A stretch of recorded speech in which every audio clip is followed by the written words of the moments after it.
ବୋହୂ ଯେତେବେଳେ ଶାଶୁଘର ଲୋକଙ୍କଠୁ ଦୂରୀ ବନାଏ, ଉଠିବା ବସିବା କମ୍ କରିଦିଏ, ଧୀରେ ଧୀରେ କଥାବାର୍ତ୍ତା ବି ବନ୍ଦ କରିଦିଏ।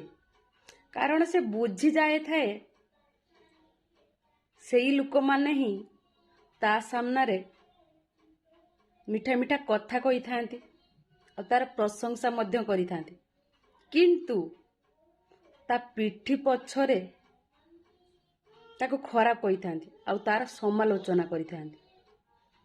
ଆଉ ବିଶ୍ୱାସ କରନ୍ତୁ, ଏମିତି ଦୁଇ ମୁହାଁ ମଣିଷ ମାନଙ୍କ ପାଖରୁ ନା ଆପଣ ଯେତେ ଦୂରେଇକି ରହିବେ ଆପଣଙ୍କ ପାଇଁ ସେତେ ଭଲ। କାହିଁକି ନା ଏମିତି ମଣିଷ ମାନେ କାହାର ବି ହେଇପାରନ୍ତିନି।